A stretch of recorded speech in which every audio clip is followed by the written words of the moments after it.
Me suomalaiset ollaan aikamoisia osaajia ja innovaattoreita.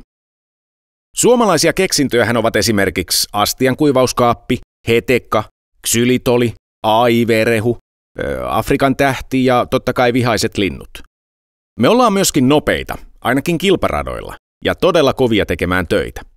Suomessa on lähemmäs 300 000 yritystä ja uusia perustetaan joka päivä. Yksi näistä yrityksistä on DNA, joka on aidosti kotimainen operaattori.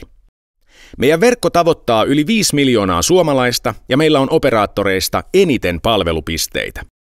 DNA on suomalaiselle yritykselle sopivan kokoinen kumppani. Me uskotaan vahvasti siihen, että hyvä ja mutkaton palvelu kaikissa tietoliikenneasioissa on se syy, miksi meidän asiakkaat suosittelee meitä.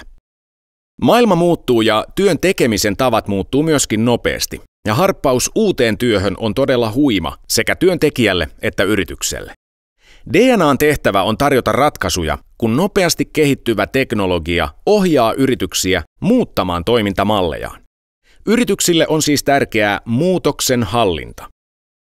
Tietoturva on asia, jota ei saa riskeerata. Tekniikan pitää olla luotettavaa, kustannukset ei saa karata käsistä ja tuloksena pitää olla entistä tuottavampi työympäristö.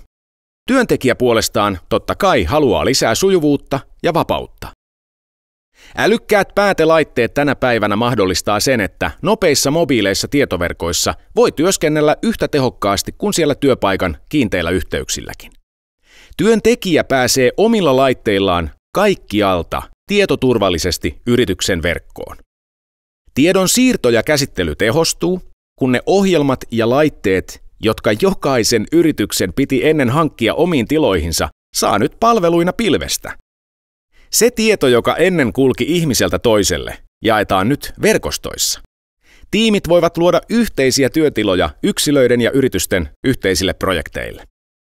Ihmisten tavoittaminen on myös entistä helpompaa pikaviestityökalujen, jaettujen kalentereiden ja aktiivisten statustietojen ansiosta. Sovellukset osaa synkronoida käyttäjän kaikki laitteet ja niissä olevat tiedot keskenään. Silloin kun työ sujuu ja säästöjä syntyy, niin sekä yritys että työntekijä voittavat. Kiteytettynä voidaan sanoa, että uusi työ vaatii toteutuakseen 3 asiaa. Älykkäät päätelaitteet, nopeat verkot ja toimivat palvelut. Ja tämä on se kokonaisuus, josta me DNA:lla käytetään nimitystä uuden työn DNA.